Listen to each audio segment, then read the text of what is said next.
அனுபவம் இந்த மேடையில் ஏறிய போது நடந்தபோது அதை அனுபவித்தேன்.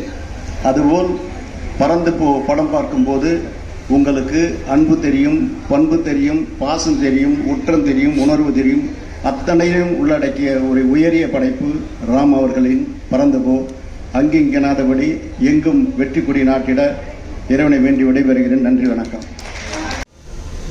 சில மலர்கள் வாசம் அடிக்கும், சில மலர்கள் பார்க்க அழகா இருக்கும். அந்த மாதிரி வகையில் இவருடைய பெர்ஸ்பெக்டிவ் ஆஃப் சினிமா ஒரு புது அனுபவத்தை கொடுக்கும். பல விதமான ஜானர்களை அவர்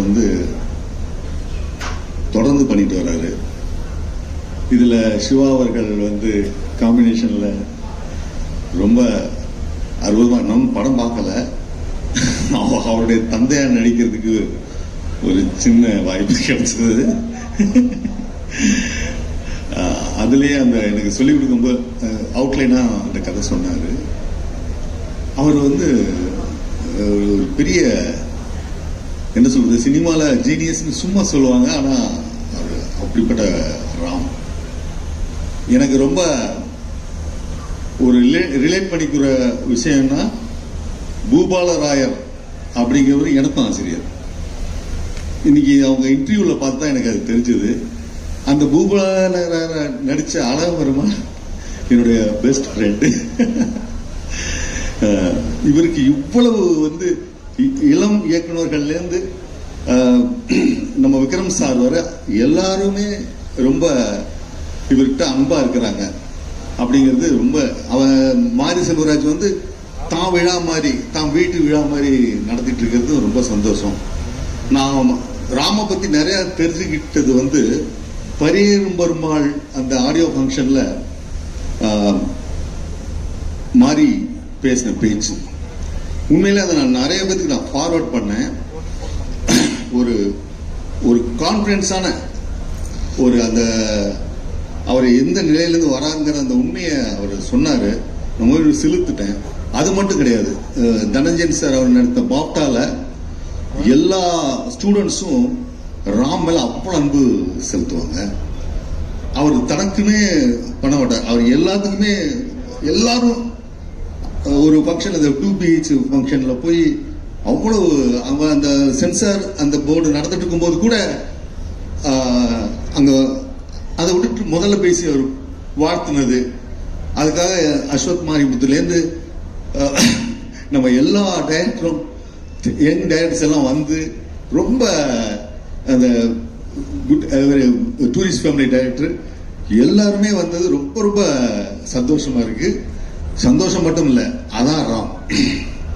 அந்த ராமோட பல படங்கள் ரொம்ப சிந்திக்க வச்சிருக்கு, எல்லாம் பண்ணிருக்கு. இந்த படம் மிகப்பெரிய வெற்றி படமா ஆகணும் அப்படிங்கறத உள்ளார்ந்தமா நான் வாழ்த்துறேன். இதுல பங்கு கொண்ட எல்லா கலைஞர்களுக்கும், தொழில்நுட்ப கலைஞர்களுக்கும் என்னுடைய வாழ்த்துக்களை தெரிவிச்சுக்கிறேன். ரொம்ப ரொம்ப சந்தோஷமா இருக்கு. இந்த நாள் இந்த மலர்களோட அவர் ராம் மிகப்பெரிய வெற்றி அடைய உங்கள் சார்பாக வாழ்த்து தெரிவித்துக் கொள்கிறேன்.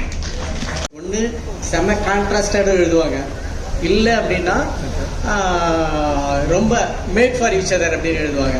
ஆனால் ராம் மட்டுமே இதை எழுதி இந்த படம் பார்க்கும்போது உங்களுக்கு தெரியும், ஸ்லைட்டாக ஒரு கம்பேட்டபிலிட்டி இம்பேலன்ஸ் தெரியும். அந்த மாதிரி ஸ்லைட் டிஃப்ரென்ஸ் வச்சு எழுதுறதுனால தான் ராம் மாதிரி டைரக்டர்ஸ் அவுட்ஸ்டாண்டிங்காக நமக்கு தெரியுறாங்க. அதே மாதிரி ஒரு கேரக்டர் தன்னுடைய எக்ஸை மீட் பண்ணுற ஒரு எபிசோடு இருக்கு. அது ரொம்ப மெச்சூர்டான கண்டென்ட். அது வேற டைரக்டர் அப்ரோச் பண்ணியிருந்தா அதில் தெரியும், அந்த ரைட்டிங் எப்படியே தெரியும். இது ஒரு லேமனட் அப்ரோச்சில் பண்ணியிருக்காரு ராம். அந்த விஷயமும் ரொம்ப பிடிச்சது. ஸோ இங்கே கிரேஸ் ஆண்டனியும் சிவா பண்ணுறதும் பிடிச்சிருந்தது. அங்கே அஜு வர்கீஸும் அஞ்சலி மேம் பண்ணதே ரொம்ப பிடிச்சிருந்தது. நான் இந்த படத்தை ஒரு 4 மாதத்துக்கு முன்னாடி பார்த்தேன். பார்க்குறப்ப மியூசிக் இல்லை, ரீரெக்கார்டிங் இல்லை. ஆனால் என்ன, அந்த குழந்தையோட உலகத்துக்கு கொண்டு போனது ரொம்ப முக்கியமான காரணம் கார்கியோட வரிகளும் சந்தோஷ் தயாநிதியோடைய மியூசிக் தான். வித்தவுட் ரீ ரெக்கார்டிங் அந்த படம் பார்த்து எனக்கு ரொம்ப பிடிச்சது. நிஜமாவே ராம் கூப்பிட்டதே ஏதாவது கம்மி பண்ண முடியுமான்னு சொல்லுங்கன்னு தான் கூப்பிட்டாருன்னா வெளியே வந்தவொடனே கையை தூக்கிட்டேன், சாரி ராம், எனக்கு நான் சத்தியமாக இதில் எங்கே கட் பண்ண போகிறீங்கன்னு எனக்கு தெரியலன்னு சொன்னேன். ஸோ ஏன்னா நமக்கு சில டைரக்டர்ஸ் மேலே உண்மையாலுமே தமிழ் சினிமாவில் நல்ல டைரக்டர்ஸ், ரொம்ப நல்ல டைரக்டர்ஸ் நிறைய பேர் இருக்காங்க. ஆனால் அந்த நல்ல டைரக்டர்ஸ் எல்லாம் மீறி அதுக்கு மேலே ஒரு சர்ப்ரைஸ் இந்த படம் தான் நினைக்கிறேன். ஏன்னா ரொம்ப டஃப்பான ஒரு ஜானரை அவ்வளோ ஈஸியாக ரொம்ப அழகாக ஹேண்டில் பண்ணியிருக்காரு ராம். நான் ராம் பற்றி திருப்பியும் நிறைய விஷயங்கள் பேசணும், அது நான் திருப்பியும் வரேன். சிவா, கங்க்ராச்சுலேஷன்ஸ், ரொம்ப புதுசாக இருந்தீங்க இந்த படத்தில், நிறைய படம் பண்ணியிருக்கீங்க. சிவா பற்றி ஒரு சின்ன ஒரு ஃப்ளாஷ்பேக் தான் சொல்லணும்னு நினைக்கிறேன். ஏன்னா எதுவுமே சின்சியராக பண்ணுவான்றதுக்கு உதாரணத்துக்காக நான் சொல்லணும்னு நினைக்கிறேன். 2002 நினைக்கிறேன், சுப்ரகீத்னு ஒரு ப்ரிவியூ தியேட்டர் இருந்தது. லேசா லேசான ஒரு படம், அதில் நான் அஸ்வின் டைரக்டர். அந்த படத்தை முடிச்சுட்டு நான் எல்லோரும் போயிட்டாங்க. அப்போ நான் வெளியே வரேன், ஒருத்தர் அவசரமாக வராரு, வந்து இன்டர்வியூ பண்ணணும் அப்படின்றாரு. இல்லை எல்லோரும் போயிட்டாங்க அப்படின்னு, நான் மிச்சிலேருந்து வரேன், இன்டர்வியூ பண்ணணும் அப்படின்னாரு. நான் சொன்னேன் எல்லோரும் போயிட்டாங்க, டைரக்டர் பிரியன் சார் போயிட்டாரு, எல்லோரும் திரு சார் கேமராமேன் எல்லாம் போயிட்டாங்கன்னு, இப்போ நீங்கள் இன்டர்வியூ கொடுங்க அப்படின்னாரு என்ன. அதுதான் சிவாவுக்கு நான் ஃபஸ்ட்டு சிவாவை பார்த்ததை வர, சிவா ஞாபகம் இருக்கான்னு உங்களுக்கு தெரியல. ஸோ ஏன் எதை சொல்ல வரேன்னா, எல்லாத்தையுமே ரொம்ப சின்சியராக பண்ண, ரொம்ப டஃப்பான விஷயம் காமெடி பண்ணுறது தான். சிவா பண்ணுறது ரொம்ப ஈஸியாகவே கிடையாது, ரொம்ப ரொம்ப டஃப். சிவா நீங்கள் பண்ணிட்டு இருந்தது எவ்வளோ நாள் பண்ணிட்டு காமெடி, இந்த படத்தில் பண்ண இன்னும் டஃப். ஏன்னா இது ஒரு டிஃப்ரெண்ட் ஸ்கூலாக இருந்திருக்கும் கண்டிப்பாக உங்களுக்கு. அது ரொம்ப ரொம்ப சூப்பராக பண்ணியிருக்கீங்க. Madhan sir lyrics and music எல்லாமே பியூட்டிஃபுல்லாக இந்த படத்தில் இருக்குது. இந்த படம் நாங்கள் ஆல்ரெடி பார்த்துட்டோம். அது நிச்சயமாக வந்து ஒரு தியேட்ரிக்கல் எக்ஸ்பீரியன்ஸ் கொடுக்க போகிற ஒரு படம். அது எல்லாருக்கும் படம் பார்க்கும்போது புரியும். ரொம்ப ரொம்ப ப்ராமிசிங்காக, ஒரு ரெஃப்ரெஷிங்காக தமிழ் சினிமாவில் ஒவ்வொரு டைம்லேயும் ஒரு படம் வந்துட்டுருக்கோம். ரீசெண்டாக வந்து டூரிஸ்ட் ஃபேமிலியாக இருக்கட்டும் சரி, டிராகன் இருக்கட்டும் சரி, இப்போது கண்டிப்பாக அந்த லிஸ்ட்டில் பறந்து போய் நிச்சயமாக ஒரு முக்கியமான படமாக இருக்கும்னு நான் நம்புகிறேன். Aju Varghese sir, I think one of the greatest actor நான் சொல்லணும். அவரை நான் பார்த்து ரொம்ப ரொம்ப ரசித்து வியந்த ஒரு ஆக்டர் அவர் தமிழ் சினிமாவுக்கு வர்றது really welcome you. It's a liberating film. பார்த்துட்டு என்ன பேசுறதுன்னு எனக்கு புரியல. இன்றைக்கும் அந்த கேஸ்லேயே இருக்கேன். This is a first big commercial success of this decade. அப்படி தான் இருக்கும் இந்த படம். பிகாஸ் அதுக்கு மேலே எனக்கு பேச ஒன்றும் இல்லை. All the best.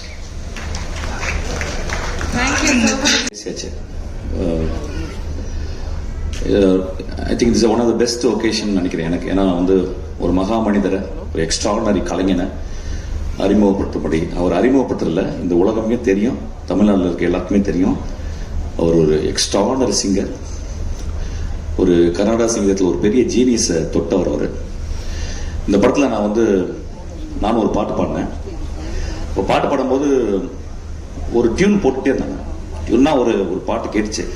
நான் உடனே என் திரும்பிட்டே இதை சஞ்சய் பாடினா நல்லா இருக்கும் அப்படின்னு சொன்னேன்.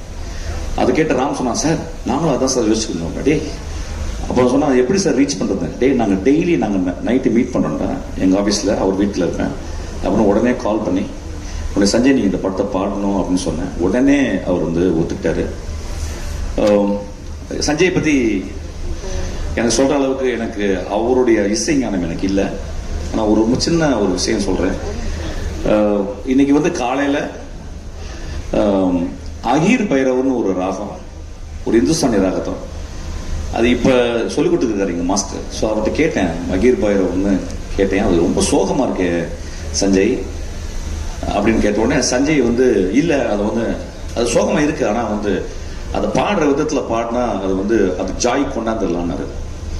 ஸோ இட் இஸ் கன்சிடர்ஸ் ஒரு சேட் அண்ட் மெலன்கலி ராகா, ரொம்ப compassionate Raaga.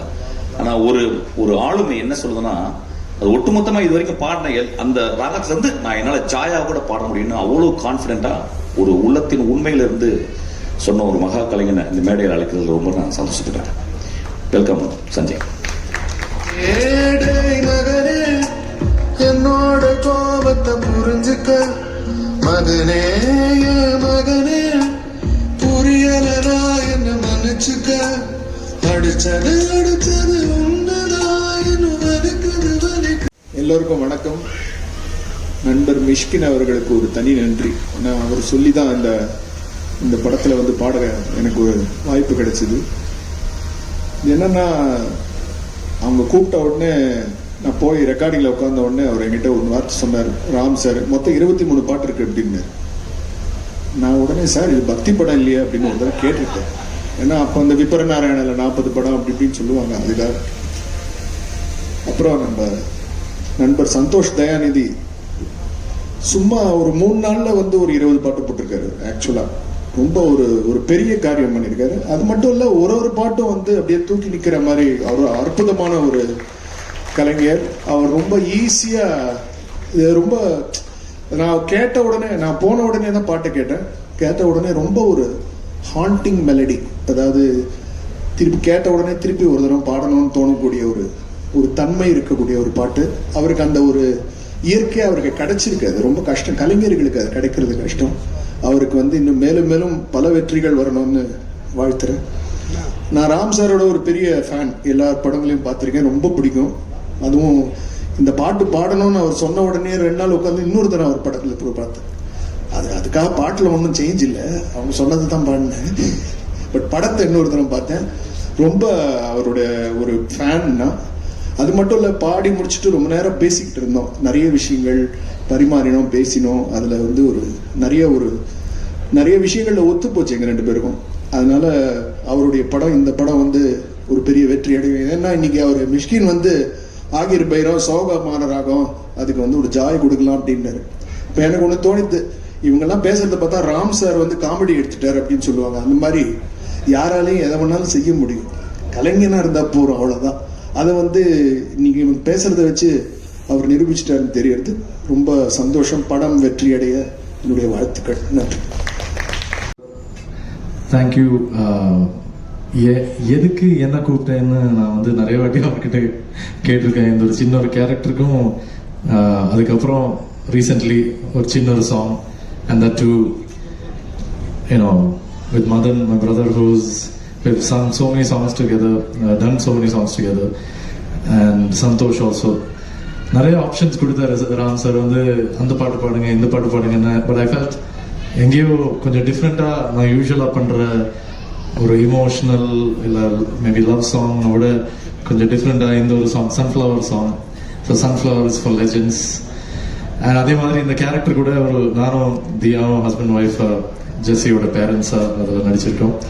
And that is something unexpected from Ram sir. Ram சாரோட பேரண்டில் கூட நல்ல ஒரு பாடல் வந்து பாடுறதுக்கு சான்ஸ் கிடைச்சிருக்கு எனக்கு, Yuvan sir Ram sir காம்போல.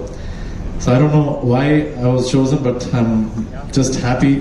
Shiva வந்து we go way back, நிறைய வெங்கட் பிரபு, சிவா, நாங்கள் எல்லாரும் அந்த ஒரு கும்பலாக வந்து ப்ரோக்ராம்ஸ் பண்ணிட்டு இருக்கும் போதெல்லாம். பட் அதர் தன் தட் இந்த மாதிரி ஒரு எக்ஸ்பீரியன்ஸில் கூட most of my scenes are with Shiva and Diya and Anbu and Jess. So அந்த ஒரு சின்ன ஒரு கேமியோ, அந்த சின்ன ஒரு கேரக்டர் கொடுத்ததுக்கு Ram sir thank you so much. Thank you to the entire team. அதோட சொல்லி முடிச்சுட்டேன். Thank you so much. எனக்கு நானும் மலையாளி தான், என்னோட தமிழ் கொஞ்சம் கஷ்டம், ஆனால் நான் பேசுவேன். என்னை விஜய் ஆனந்தா என்னை கூப்பிட்டு இந்த படத்துக்கு. ஆனால் சார் கொடுத்த ரெஸ்பெக்ட் அது ஒரு ஃபேமிலியில் வந்த மாதிரி இருக்காங்க எனக்கு. ஆனால் என்னை ட்ரீட் பண்ணியதும் ரொம்ப ஹாப்பியாக இருக்கு. இந்த பெரிய க்ரூ கூட நானும் ஜாயினாக இருக்கு இந்த படத்தில். So happy. இனியும் இந்த தமிழில் வரணும் ரொம்ப ஆசை இருக்கு. All team, all the very best. Thank you sir, thank you so much. இந்த ஆப்பர்ச்சுனிட்டி கொடுத்ததுக்கு. தங்கமீன்கள் பார்க்கும்போது இப்படி ஒரு அப்பா இருந்தால் நல்லா இருக்கும்னு நினைச்சேன் அந்த டைம்ல ஸ்கூல் படிக்கும் போது. அண்ட் உங்க படத்திலே இப்போ ஒரு கேரக்டர் பண்ணது வந்து ரொம்ப சந்தோஷம். நான் ஃபர்ஸ்டே ரொம்ப பயந்துட்டு இருக்கப்போ நீங்க கூப்பிட்டு ஒன்றும் இல்லை எல்லாம் ஓகே அப்படின்னு ரொம்ப ஜாலியாக சில்லாக என்னை ஆக்கி என்னை கம்ஃபர்டபுளாக அந்த இடத்துல ஆக்குனீங்க. And thank you grace. நீங்களும் ரொம்ப எங்க கூட இருந்ததே ரொம்ப ஜாலியாக இருந்துச்சு. தேங்க்யூ. எங்க எல்லாருக்குமே friends, family, press and media எல்லாருக்குமே ஒரு பெரிய தேங்க்ஸ் சொல்லிக்கிறேன். இந்த ஸ்டேஜ் வந்து என்னோட லைஃப்பில் ரொம்ப முக்கியமான ஒரு இடம் இது. ஏன்னா இதுக்காக நான் வந்து கிட்டத்தட்ட ஒரு 15 இயர்ஸாக வெயிட் பண்ணிட்டு இருந்தேன், இந்த மாதிரி டீமோட ஒர்க் பண்ண முடியுமா முடியாது அப்படின்னு. ஃபர்ஸ்ட் ராம் சாரோட ஆஃபீஸ்ல இருந்து 2 அசிஸ்டன்ட் டைரக்டர்ஸ் தான் வந்து சொன்னாங்க, இந்த மாதிரி ராம் சார் வந்து ஒரு படம் ப்ரொடியூஸ் பண்ண போறாரு, அவர் அசிஸ்டன்ட் தான் டைரக்ட் பண்ண போறாங்க. நிறைய பேர் தேடிட்டு இருந்தோம். அப்போ உங்க சாங்ஸ்லாம் கேட்டோம், நல்லா இருக்கு, உங்களை மீட் பண்ணோம். நாங்கள் சரி வீட்டுக்கு வந்தாங்க. வந்துட்டு நான் பண்ண பாட்டெல்லாம் கேட்டாங்க, நான் பண்ண போற பாட்டெல்லாம் கேட்டாங்க, அப்போ பண்ணிட்டு இருக்க பாட்டையும் கேட்டாங்க. பயங்கரமா இன்டர்வியூலாம் எடுத்தாங்க. எல்லாம் நோட்ஸ்லாம் எடுத்துட்டு வீட்டுக்கு போயிட்டாங்க. அப்புறம் வந்து ஒரு 1 வீக் ஆள காணோம். சரி ஃபோன் பண்ணேன். நெக்ஸ்ட் வீக் வரும்போது ஒரு 20 பேப்பர் எடுத்துட்டு வந்தாங்க, ஃபுல்லா லிரிக்ஸ்லாம் எழுதி. இதுக்கு ஒரு டியூன் போடணும். நாங்கள் சரி அடுத்த கட்ட டெஸ்ட் நினைச்சிட்டு ஃபுல்லா டியூன்லாம் போட்டு முடிச்சிட்டேன். அப்புறம் திருப்பி அந்த சாங்லாம் எடுத்துட்டு போயிட்டாங்க. திருப்பி 2 வீக்ஸ் கழிச்சு வந்து இந்த ரீல்ஸ்லாம், ஐ மீன் மூவியோட ரீல்ஸ் எடுத்துட்டு வந்து நீங்க பண்ண பாட்டெல்லாம் இதுக்கு சிங்க் பண்ணணும், நம்ம சிங்க் பண்ணி அதுக்கு ஒர்க் பண்ணணும். சரி ஓகேன்னு சொல்லிட்டு அந்த பாட்டுக்கு ஏற்ற மாதிரி அந்த படத்துக்கு ஏற்ற மாதிரி இந்த மியூசிக் எல்லாம் மாற்றி ஒர்க் பண்ணிட்டே இருந்தோம். அப்போ 20 பாட்டும் முடிச்சாச்சு. 8வது ரீல் வருது. வந்தா ஃபிலிம் பை ராம்னு வந்துருச்சு. எனக்கு ஒரே ஷாக்கு. வேற ஏதாவது படத்துக்கு வந்து எங்கிட்ட பிடிச்சாங்களா இல்லைன்னா என்னன்னு எனக்கு ஒண்ணுமே புரியல. அப்போ கரெக்டா அந்த கார்டு பார்க்கும்போது ராம் சார் கால் பண்றாரு. அப்பதான் ஃபர்ஸ்ட் டைம் பேசுறாரு. சந்தோஷ் ரொம்ப நல்லா ஒர்க் பண்ணியிருக்கீங்க அப்படின்னு. ஸோ இந்த மூமெண்ட் தான் என் லைஃப்ல வந்து ஒரு பெரிய அச்சீவ்மெண்ட்டாக நினைக்கிறேன். ஏன்னா டேரக்டர்ஸ் நினைச்சா தான் ஒரு நல்ல டெக்னீஷியனை கொண்டு வரவே முடியும். மியூசிக் டைரக்டராக இருக்கட்டும், கேமராமேனாக இருக்கட்டும், எனிபடி. அதை நான் ரொம்ப ஸ்ட்ராங்காக பிலீவ் பண்ணுறேன். என்னோட டேலண்ட்டை ப்ரூவ் பண்ணுறதுக்கு வந்து ராம் சார் மாதிரி ஒரு டேரக்டர் கிட்ட ஒர்க் பண்ண ரொம்ப நாள் ஆசைப்பட்டுட்டு இருந்தேன். நிறைய பேர் கேட்டாங்க ராம் சார் கூட ஒர்க் பண்ணது ரொம்ப கஷ்டமாச்சு அப்படின்னு.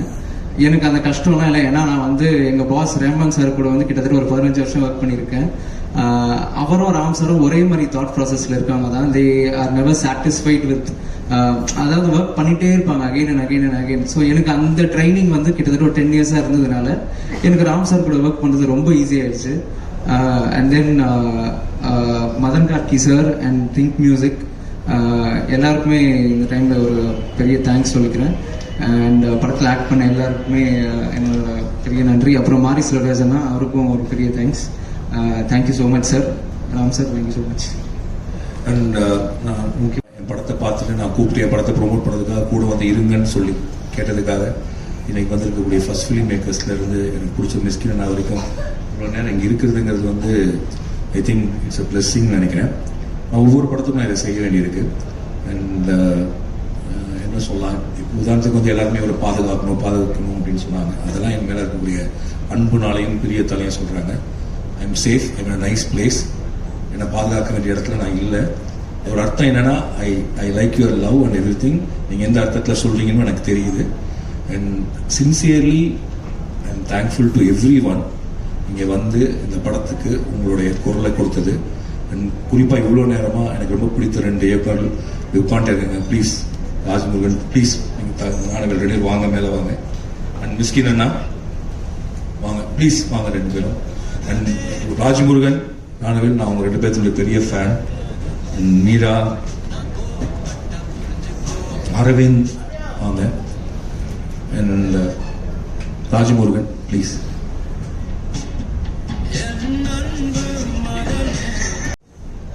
ஃபர்ஸ்ட் ஆஃப் ஆல் சந்தோஷ் தயாநிதியை இப்படி ஒரு ஸ்டேஜில் பார்க்குறது ரொம்ப ஹாப்பியாக இருக்குது. நான் சந்தோஷோட சேர்ந்து நான் ஒரு ஆல்பம் ஒர்க் பண்ணியிருக்கேன்.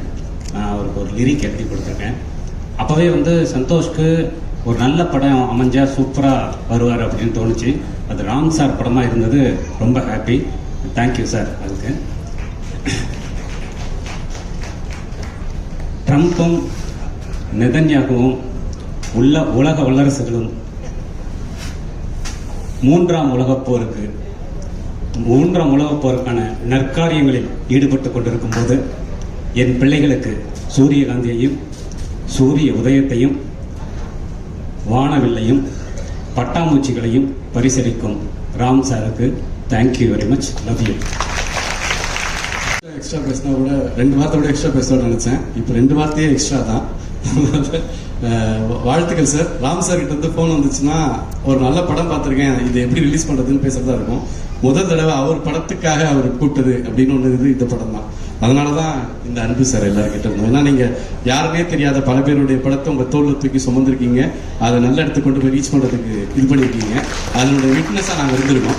ஸோ உங்க படம்ன்றது எங்க படம். ஸோ அதனாலதான் நாங்கள் இது கொண்டாடுறதுக்காக வந்திருக்கோம். ஸோ இது வந்து ஒரு கொண்டாட்டம் தான். படத்தை பத்தி எல்லாம் பேசிட்டாங்க, திகட்டிடுச்சு. அதனால இந்த படத்தை தியேட்டர்ல போய் பாருங்க. பறந்து போ ஒரு ஆக்சுவலி பாத்தீங்கன்னா அன்புன்னு கேரக்டர் பேர் வச்சிருக்காரு. இது அன்பு படுத்துற பாடு, அன்பு படும் பாடு, அதுதான் பறந்து போ, வேற எதுவுமே இல்லை. ஸோ குழந்தையை புரிந்து கொள்வது அப்படிங்கிறது எப்படி மீன் வளர்ப்பு, காளான் வளர்ப்பு மாதிரி இன்னைக்கு குழந்தை வளர்ப்பு ஒரு முக்கியமான பிஸ்னஸாக மாறி இருக்கு. அதை குறித்த ஒரு ப்ராப்பரான ஒரு தெளிவை வந்து இந்த படம் கொடுக்கும். இதை தியேட்டரில் போய் கொண்டாடுங்க. ஒரு நல்ல படம் தமிழில். ஆக்சுவலி இந்த மாதிரி எல்லா இயக்குநர்களையும் கூப்பிட்டு எல்லா இண்டஸ்ட்ரியை வந்து இப்படி வந்து வரவேற்கிறது ஒரு புதிய அணுகுமுறை. ஸோ இந்த அணுகுமுறையை உருவாக்கி கொடுத்த ஜியோ ஹாட்ஸ்டார் பிரதீப், ஏன்னா வந்து கேரண்டியாகவும் உங்களுக்கு கிடைச்சிருச்சு, அதே டைமில் தியேட்டர் ரிலீஸும் கிடைக்குது. இது வந்து ஒரு பெரிய ஒரு புது அணுகுமுறை நினைக்கிறேன். ஸோ அந்த வகையில் இந்த படத்தினுடைய எல்லா வெற்றிக்கும் என் மனப்பூர்வமான வாழ்த்துக்கள். நன்றி. கம்மியாக ஷார்ட்டாக முடிச்சிடுறேன். பறந்து போன இன்னும் பார்க்கல, பட் ஆனால் இந்த ஈவெண்ட்டும் இங்கே வந்து பேசின எல்லாத்துக்கும் எனக்கு தெரிஞ்சது ஒரே ஒரு இது, அன்பு, காதல், அதுதான் சுற்றி இருக்கு. அண்ட் பரியரும் பெருமாள் பார்த்ததுக்கப்புறம் ஃபஸ்ட்டு கூப்பிட்டு நல்லா பண்ணியிருக்கேன், நல்லா நடிச்சிருக்கேன்னு சொன்னது வந்து ஆக்சுவலாக ராம் சார் தான். அன்னையிலேருந்து பார்த்துட்டு இருக்கேன், பறந்து போகிறப்போ அந்த காற்று இந்த சைடு வீசிடாதான்னு வீசுன்னு நம்புகிறேன். அண்ட் சிவானா, அஞ்சலி எல்லாத்துக்கும் வாழ்த்துக்கள் இந்த படத்துக்கு. அண்ட் அவ்வளோதான் முடிச்சுக்கிறேன். தேங்க்யூ. எல்லாரும் மாரி செல்வராஜ் நன்றி சொன்னாங்க. கண்டிப்பாக மாரி செல்வராஜோடு சேர்ந்து இந்த விழாவுக்கும் இந்த ஆடியோ லான்ச்சுக்கும் உதவியாக இருந்து கூட இருந்து கிட்டத்தட்ட ஒரு 4 நாளாக தூங்காமல் வேலை பார்த்துட்டு இருக்கேன். அமுதவன், ராம் சங்கு, இவன் கூப்பிட்டு வராமன்னு சொல்லவே முடியாது. ஆக்சுவலா என் படத்தை கூட நான் போகாம தான் தானே சார் ஒத்துப்பாரு. இவன் படத்துக்கு வராம இருக்க முடியாது. மிரட்டுறான், ஆக்சுவலா துப்பாக்கி வச்சு மிரட்டுறான். எனக்கு தெரியும் எல்லாரும் ரொம்ப பசிக்குதுல. நான் ரொம்ப நேரம் இந்த பூவை பார்த்துருக்கேன். இது வந்து டூப்ளிகேட்டு. ஒரிஜினல் பூவை பார்த்துட்டே இருந்தேன் ரொம்ப நேரம். ரொம்ப நாளைக்கு அப்புறம் பக்கத்தில் பார்த்த மாதிரி இருந்துச்சு. ஒரு சூரியகாந்தி போல இந்த படத்தை வந்து பாருங்க, இந்த பூவை பாருங்க. தேங்க்யூ. ஆனால் ஒரு ஃபோட்டோ கடையை செய்யுதான் ஆடியோவில் வாழா ப்ளீஸ். வாவீங்களா?